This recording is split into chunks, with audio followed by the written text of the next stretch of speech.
And if you would turn in your Bibles this evening to Genesis chapter 36. Now is the genealogy of Esau, who is Edom. So there wasn't Esauites, there were Edomites, and it'll say that again in verse 19, and it'll say it again in verse 43. It's very important, you know, that those of Esau's tribe were named Edomites. I don't know why it's so important, but it is important. Now, this genealogy, interesting, where did it come from? You know, we just finished off chapter 35, and the last thing there was Isaac's death. And both of the boys were there. And I know when I get all my family together at a family reunion, I often don't know some of them. Some of them, because they've just grown in 3 or 4 or 5 years, don't recognize them.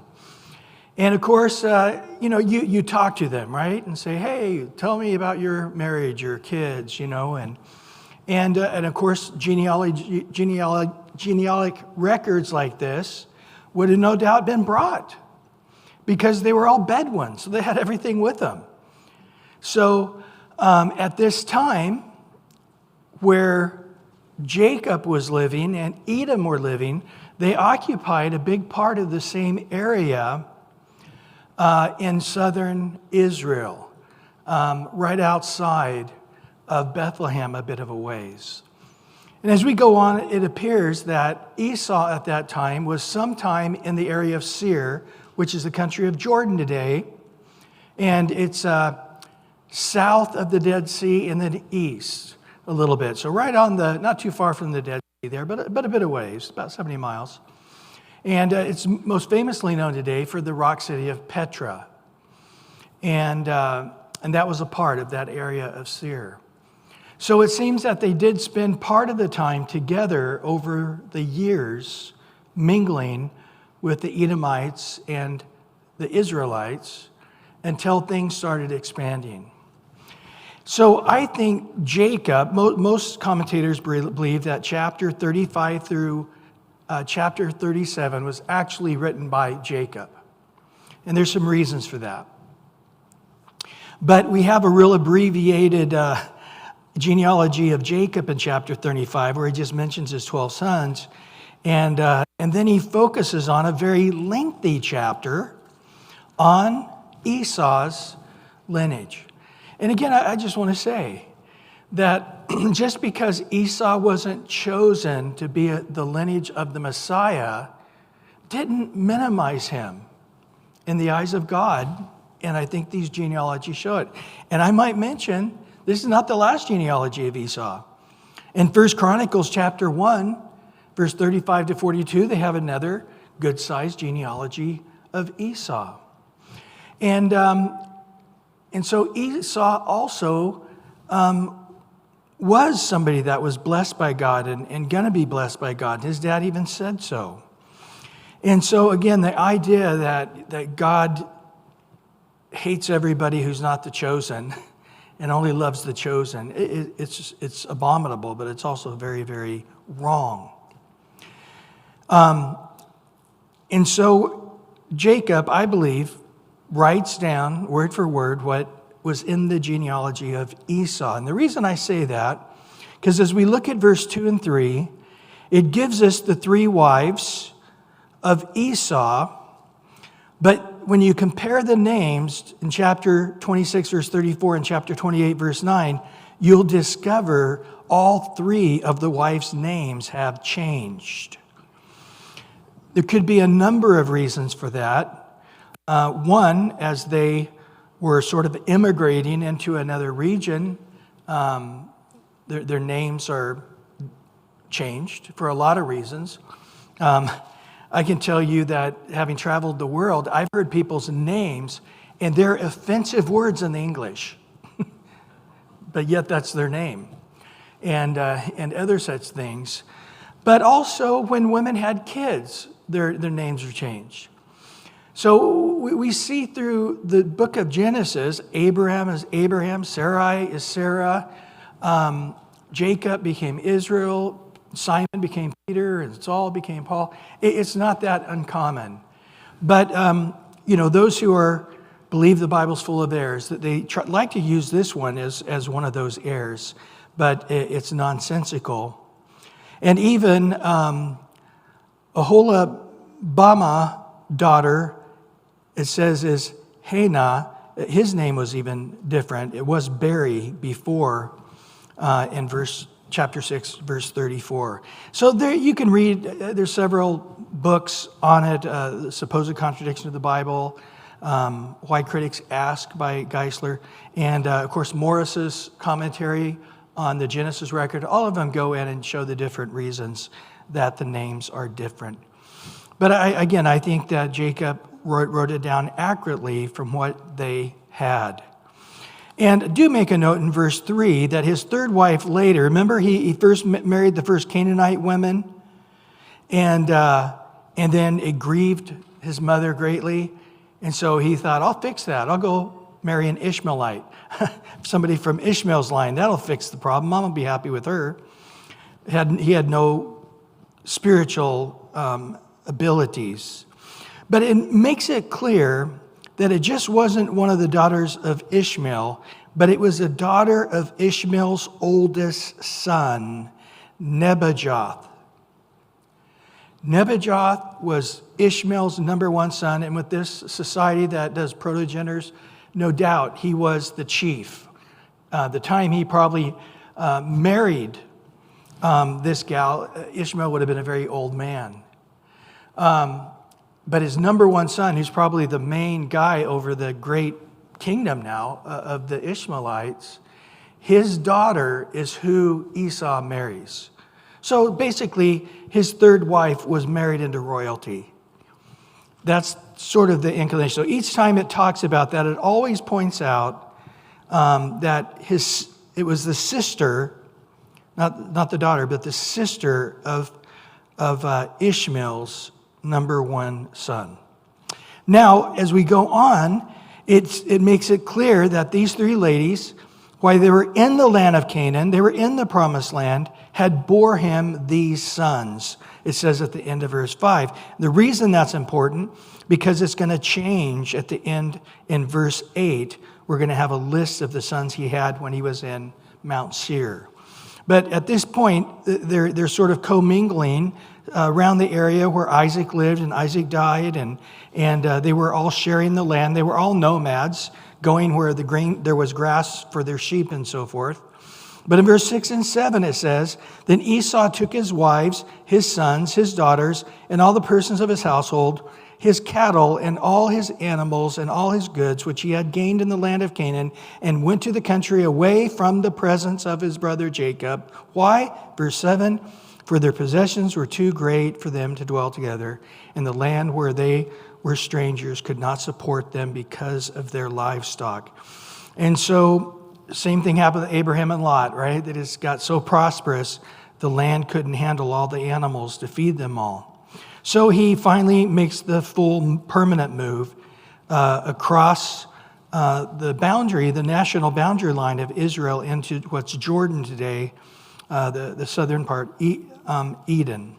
And so, again, he tells us for a second time here, that is Esau, who is Edom. That's what they called him. So we say, oh, Esau, but pretty much after he ate the red stew. Do you guys remember that? Him and Jacob in Genesis 25:30, it said after he ate the Jacob red stew and sold his birthright, after that, everybody called him Edom. So Esau, most of his life, never heard people call him Esau. Most of his life, he was called Edom. And so if you said, hey, I'm looking for Esau, we don't know any Esau. Oh, I'm looking for Edom. Oh, yeah, he lives over there. So they're just trying to make that clear. So this is, in verse 9, the genealogy of Esau, the father of the Edomites in Mount Seir. And then he goes on to give the names of his sons that were born now in that area of the world. It does make a point in verse 12. Now Timnah was the concubine of Eliphaz, Esau's son, and she bore Amalek. The Amalekites are going to be one of the front and center enemies of Israel. Remember the first battle in Exodus 18? We'll be seeing that. It was the Amalekites, and God said, we're going to be fighting these Amalekites forever. The book of Esther, the horrible villain in that story was from Amalek. So they're sort of making it clear here, he wasn't a legitimate grandson of Esau's. Yeah, these Amalekites, they really were an evil group of people, but it was through a concubine, not through one of his actual wives, just to make that clear. And then we skip on down to verse 15, and he says, now here were the chiefs. The word chief, it's translated in many different ways. I love the old King James that says dukes, but it literally is a Hebrew word that means over thousands. So these were the upper echelon, if you would, of the royalty. And he gives all those names. And in verse 19, he says again, these are the sons of Esau, who is Edom. Don't forget. These were their chiefs. Now, in verse 20, it's interesting that he's now going to talk about the sons of Seer. In other words, the other people groups that were there that weren't from Esau. So when he went to Mount Seir, it sounds like they all just intermingled as one people. But Esau was the main guy, so they were mainly called Edomites. But a lot of the Edomites weren't from Esau. That doesn't seem to bother them whatsoever. They got bigger and better really quick. And so he begins to name the various sons of main people who were also now sort of adopted in to the household of Edom, if you would, even though they were Horites and other people groups. Now, this is something that Esau is very proud of in verse 31, the kings of Edom. Now, he's going to make this a very clear point in verse 31. Now, these were the kings who reigned in the land of Edom before the king reigned over the children of Israel. It wouldn't be hundreds and hundreds of years before Israel would ever have a king. So, in essence, in their genealogy, they're saying, hey, I may not have been the son of promise, but we had kings. We had advanced as a society hundreds of years quicker than Israel ever did. That was the point here. And so it gives a list of the various people who reigned as kings. Not one, but several kings. It was a large kingdom. And then in verse 40, and these were the names of the chiefs of Esau. And he gives a list of those chiefs. They're all called chief. And at the end of verse 43, these were the chiefs of Edom according to their dwelling place and the land of their possessions. Esau was the father of the Edomites. Let's not forget that. Boyce, in his commentary, says something I just think is really eloquent. He says, if God blesses so abundantly those who are not chosen, what is the magnitude of his blessings for those who are chosen? If non-spiritual people experience such outpourings of merely common grace, how great must be the special grace of the regenerate be? So I think it's a very good point, but that's what we observe here.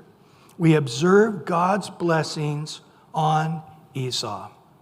And we are to take note that Jacob is saying, yeah, that's my brother. I'm proud of him. Well, in chapter 37, we begin a new and final section of Genesis where we're going now into the life of Joseph, except for next week. Next week is a wild and crazy story. It was similar to chapter 34, the story of Dinah, and she got raped and all that craziness. And you're just like, yeah, let's go to the next chapter. You're going to feel that way after next week too. But it's very important because right at the very beginning of the New Testament, you've got to know who the tribe of Judah, and of course Tamar, and all of the story to know that this is an important part of Jesus' genealogy. But we start here now in the life of Joseph. It's basically 12 chapters between here and now, chapter 50. And excuse me.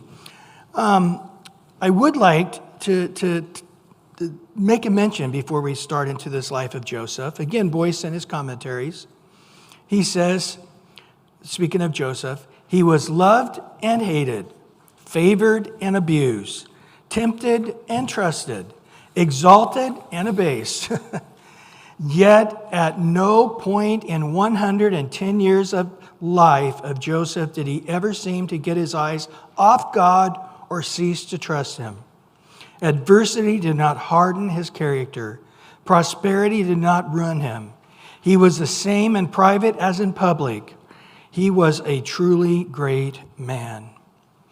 Joseph never complained, and he never compromised. Joseph is always a remarkably powerful picture of Jesus. Now, that's interesting because the New Testament never says that.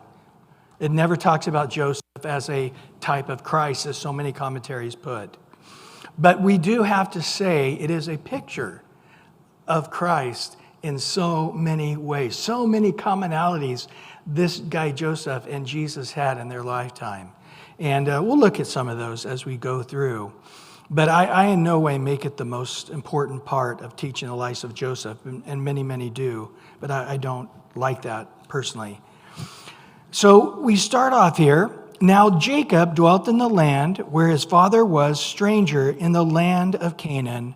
And this is the history. It's the same word translated genealogy, generations, records. It's the last time it'll be used here in the book of Genesis. Each time it says this is the genealogy, usually you start a new section.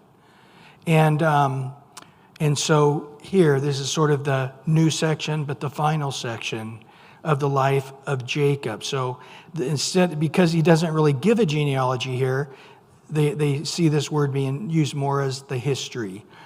Here's the important stuff about Jacob. You haven't heard of it yet, and it really centers on the life of Joseph. This is what he's saying. And so Joseph, being 17 years old, was feeding the flock with his brothers, and the lad was with the sons of Bilhah. Remember who Bilhah's two sons were? Dan and Naphtali. And the sons of Zilpah, which was Gad and Asher. So for the boys, not any of the sons of Leah, not his brother Benjamin from Rachel, but from their two handmaids, the four sons seemed to click together, maybe because they were all felt maybe like they were second-class citizens, because my mom is not the actual wife of Jacob. That had to have some underlining current. And they were out and about, and they were really misbehaving, evidently. And Joseph brought back a bad report of them to his father. We're going to see that there's a whole bunch of reasons his brother hated him, but this one seems to be that he is a goody two-shoes and he is tattling. I never still have got the thing right. You know, when I didn't tell my parents, my brother just set the field on fire. I'm in trouble that I didn't tell them. But yet I feel like had I told them, my brother just caught the field on fire, they would have said, don't you be a tattler. I just didn't think I ever got that one right. So I don't know. Is this good or bad? Does this say something good about Joseph or bad about Joseph? Either way, we do know that it upset the brothers. Interesting, in the beginning of this chapter, it says, now Jacob dwelt, but now we start to see for the first time this pattern where sometimes God calls him Israel and sometimes God calls him Jacob, and there's a reason for it. When he's acting fleshly, not in faith, he's called Jacob. When he's walking in faith and submitted to God, his name's Israel. So at this moment, and we're going to see a change in this chapter, but in this moment, he's called Israel. Israel loved Joseph more than all his children.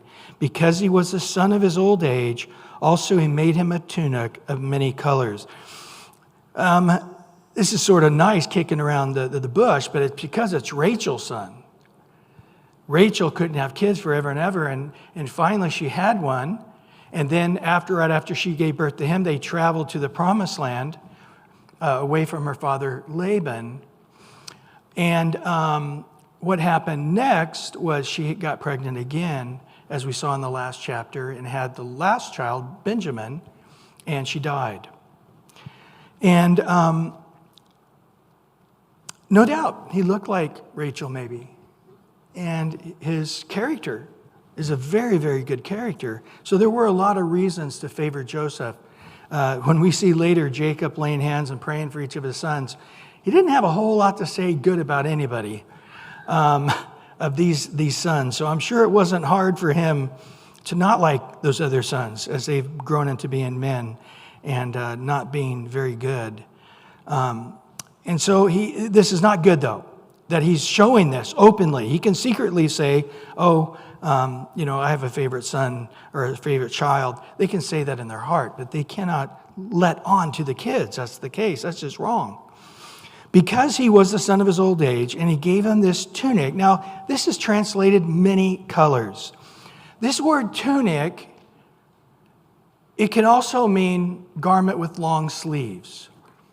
Now, if you worked in the field as a laborer, you had short sleeves. But if you were the manager, then you had long sleeves and a longer robe. The longer your robe was meant that you didn't have to get dirty and do menial labor. So it appears that Israel, Jacob, likes Joseph better, and he is sort of saying without saying that he's going to be the new protogenitor. Why? Because we just read it in the last chapter, 35 verse 22. Reuben went into his maid Bilhah, his stepmom, and had sexual relations with her. It just mentions that. Later when Jacob prays over Reuben, he'll let him know, man, you could have been a great man, but because you did this, you're never going to be the leader anywhere. And so in his mind, I think in Jacob's mind at this point, Reuben he's not my firstborn. I'm not going to give him that right because of this great sin and insult that he did, shacking up with Bilhah. And so by giving him this special jacket. So this word tunic, the first time it's used is right at the beginning of Genesis, when God gave Adam and Eve this special tunic. And the next time we're going to hear this word used is the tunic for the priest, especially the high priest, garments to worship God. The next time we hear it is 2 Samuel 13, when it talks about David's daughters having this tunic because they were virgins. So it doesn't seem to be just a nice, colorful garment, although it is that. It seems to be making it clear that this is sacred, holy, set aside, special. So to whatever degree they knew it at that time, it was not a tunic like anybody else in the family got, okay? No doubt it was expensive. No doubt it was colorful. No doubt it was that of a manager rather than a worker in the field. And boy, did his brothers hate him for this as well. Notice in verse 4, when his brothers saw that their father loved him more than all his brothers, they hated him and could not speak peacefully to him. So the division was already there, but after Jacob foolishly, outwardly showed that he really loved Joseph and couldn't hardly stand the other 10, Benjamin was a little lad at this time. We don't know how old he was, but probably very young. It really just dug deeper. And again, I think there was sort of a second class already going on with the children of Leah and Rachel versus the midwives that they had, or the maidservants they had. I think there was probably already a caste system already there amongst themselves. But this was just over the top. This just really cut them deeply, and just have to say that it was very foolish parenting. Now, in verse 5, to make things worse, God jumps in here and gives Joseph a dream. And in it, behold, his brothers, they hated him even more. So he said to them, please hear this dream which I've dreamed. There we were binding sheaves in the field. Then behold, my sheaves rose up and also stood upright. Indeed, your sheaves stood all around and bowed down to my sheaves. And his brother said to him, shall you indeed reign over us? Or shall you indeed have dominion over us? So they hated him even more for his dreams and for his words. Now, in this dream, it's very clear what the interpretation is. Because Joseph sees this is my sheaf, and each of the other sheaves are his brother's sheaves. Now, you guys know what sheaves are? It's with wheat or barley or oak or rye. When they cut it, it's green. It's not usable quite yet. And so they usually stack it in a way that it stands up. Have you seen that before? Where they put it at different angles, they put a ring around it, and it just sort of stands on its own and dries in the sun. So this is very common. This is what it looked like to them. And his brothers, everybody knew, you're going to rule over us, and we're going to bow down to you. And they're just like, that ain't ever going to happen. But then he has another dream and told it to his brothers and said, look, I've had another dream. And this time, the sun and the moon and 11 stars bowed down to me. And he told it to his father and his brothers, and his father rebuked him. The word rebuked here is the strongest word in the entire Old Testament to be used. The only other time we see this word rebuke like this, when God is rebuking Israel. It's a very strong word. He laid into him. He rebuked him and said, what is this dream that you have dreamed? Shall your mother and I and your brothers indeed come to bow down? And his brothers envied him, but his father kept the matter in mind. So this is important here, that we note that their interpretation can't be right this time. Yes, there's 11 stars. That's probably meaning 11 brothers. But the moon and the sun, his mother died. So how would his mother being dead bow down to him? Now, it could be she's not dead right now because it was just in chapter 35, so they could have told the story about her dying before she actually died. Remember Genesis 10, where we had the genealogy, and it shows everybody scattered by languages? And of course, they only had one language until chapter 11. So chapter 10 told the history really after chapter 11. But they told it in chapter 10 anyway. So it could be that way. He could just be telling the story about how Rachel died before this happened. Maybe she's alive at this moment. I don't think that's the case, though. And besides, they got it wrong. Now, the best way to understand the Bible is to use the Bible as a commentary, and especially when it compares. So you ask yourself, well, we're going to see 3 times in Genesis 42 and 43, his brothers are literally bowing down to him. They don't know it's him. He's all dressed up like an Egyptian.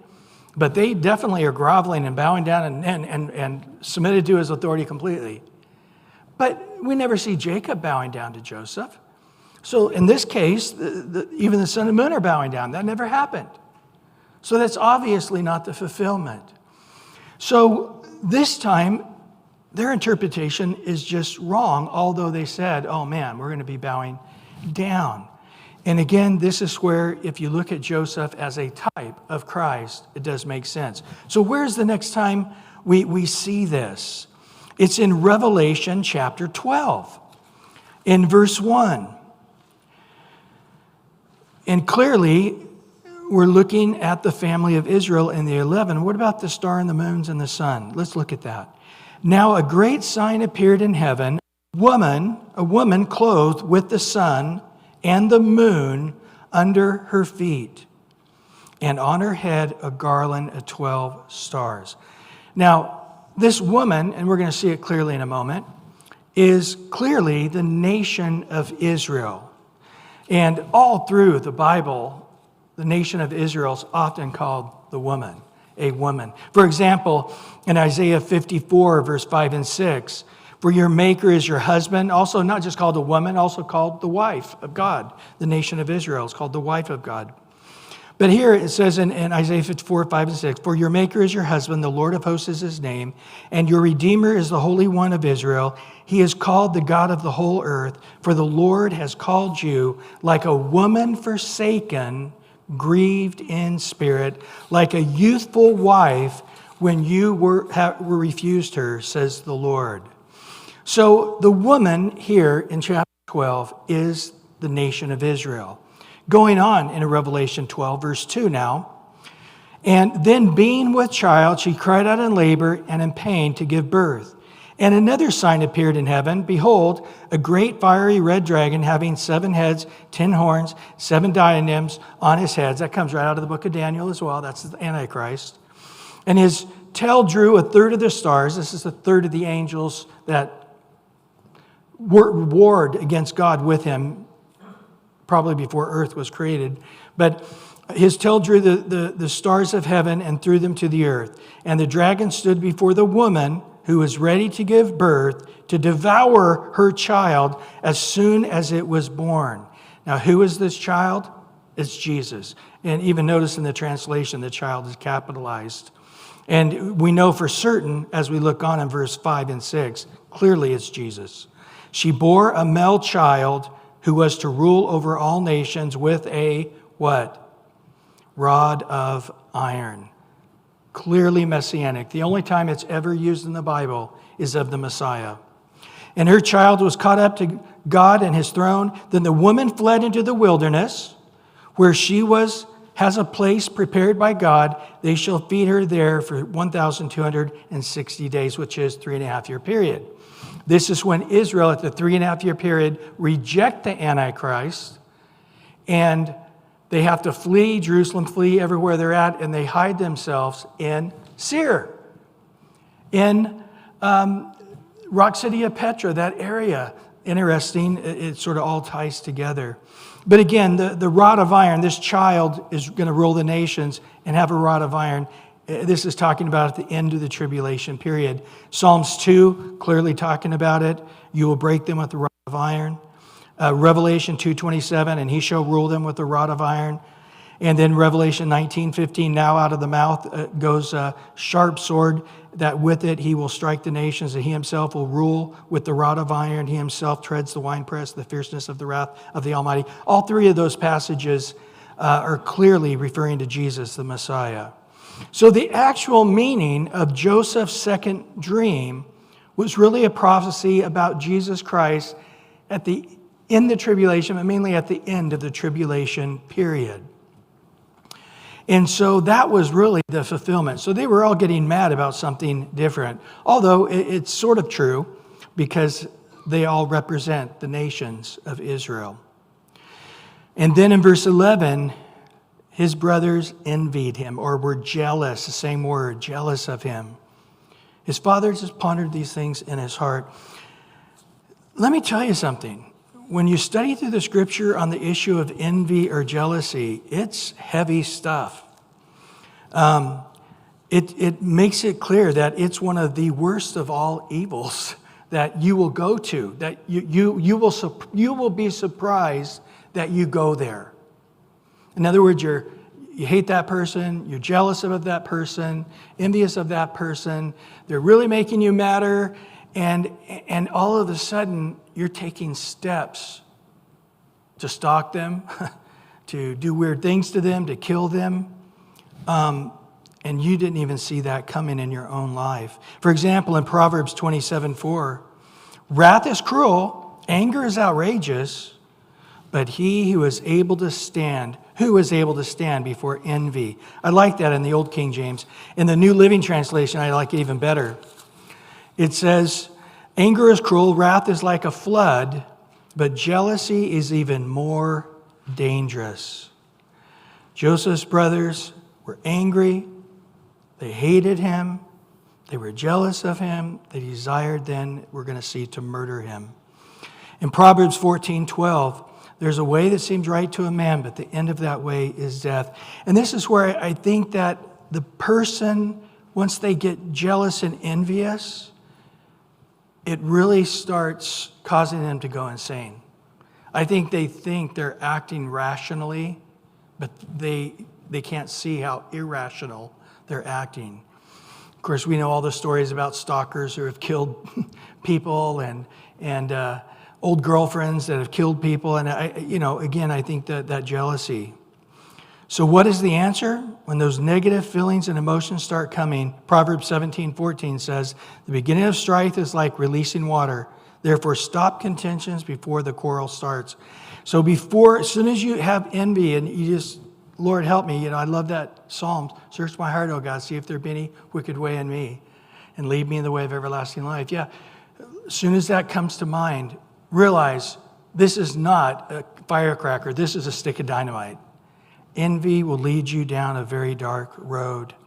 And we know about how don't let the sun go down in the anger unless Satan get a foothold.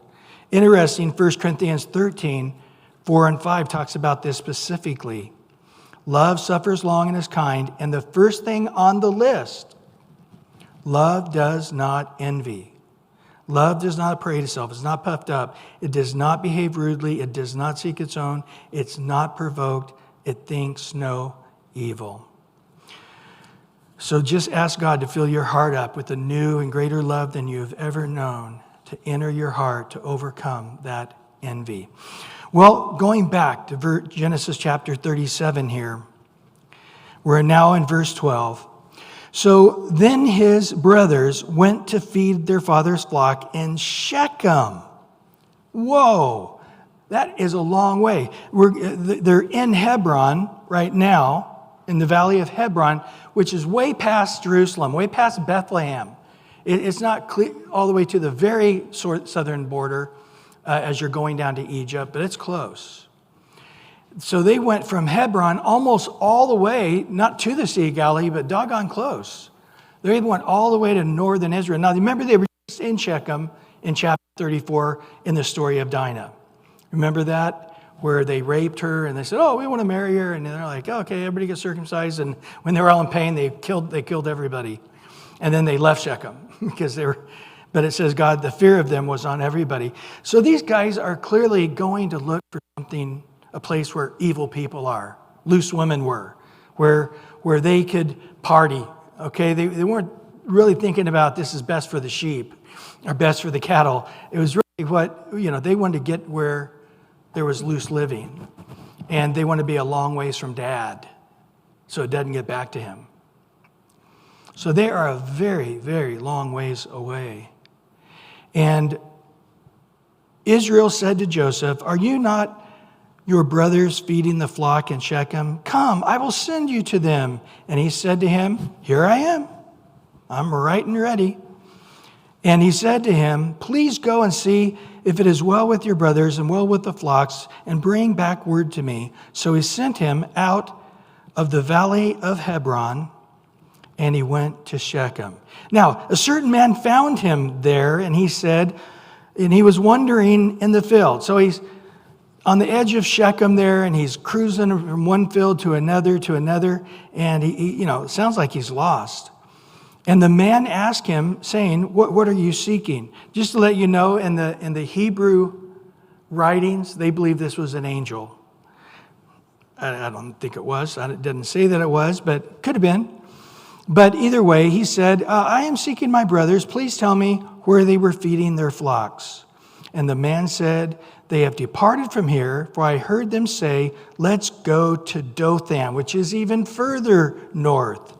So Joseph went after his brothers and found them in Dothan. So later on, we're going to find Elisha. That's where he lived. Elisha, he probably had a prophet school there in Dothan. And you guys remember the story in 2 Kings chapter 6 when the armies of Syria were going to attack Israel, and the armies of Samaria was just all on the mountains. Oh, and his servant said, we're dead. And Elisha said, oh, Lord, open the eyes of my servant. Remember? And he saw the angels behind them. That was Dothan. So there you go. Keep that in reference for a later note. Now, in verse 18, now when they saw him afar off, even before he came there to them, he conspired against them to kill him. And they said to one another, look at this little dreamer coming our way. Come therefore, let us now kill him and cast him into some pit. And we shall say, some wild beast has devoured him. We shall see what will become of his dreams. We'll see if we'll whirl over him. Interesting, the name Dothan means two pits or two wells. But it sounds like the wells didn't really happen. It was just pits. And they're going to throw him in one of them in just a minute. But Reuben, in verse 21, heard it, and he delivered him out of their hands and said, oh, no, let's not kill him. And Reuben said to them, shed no blood, but just cast him into this pit, which is in the wilderness, and do not lay hands on him, and he might deliver him out of their hands and bring him back to their father. So he's like, let's let him die slowly in a pit. But really, he was going to come back later. That was what was in his heart, and save him. But it came to pass, when Joseph had come to his brothers, that they stripped Joseph from his tunic. Sure enough, that's a sore spot for them. And the tunic of many colors which was on him. And then they took him and cast him into the pit, and the pit was empty. There was no water in it. Again, a place called Two Pits. And they sat down to eat a meal. Whoa. Look at how hard-hearted these guys are. Take the jacket off and rip it off, throw him down into this pit. I'm hungry, how about you? Yeah, let's eat. No conscience whatsoever.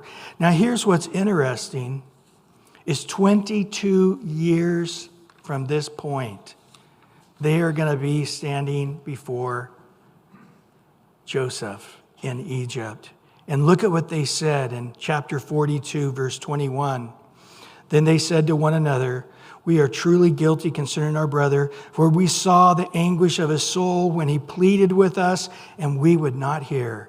Therefore, their distress was come upon us. So the whole time, their conscience was knocking. They were doing whatever they could to not let it bother them. But they remember that moment in time, how cruel they were, how hard-hearted they were, how they had a meal while Joseph was crying for help. Well, moving right along here. They sat down to eat the meal in verse 25. Then they lifted their eyes and looked, and there was coming a company of Ishmaelites, coming from the Gilead with their camels, bearing spice, balm, myrrh, and on the way carry them down to Egypt. Now, the Bible does this a lot. You just got to get used to it. But the area of Gilead wouldn't be named until after the Exodus, 400 years later, and then another 40 years they die in the wilderness, and eventually the 12 tribes get their area, right? But Gilead and Reuben and the half-tribe of Manasseh said, we want to live on the east side of the Jordan, which wasn't in the promised land. So just right across the Jordan River would be eventually the land of Gilead. But they're going ahead and telling us it's Gilead now, which it wasn't that at that time. But here comes these Ishmaelites.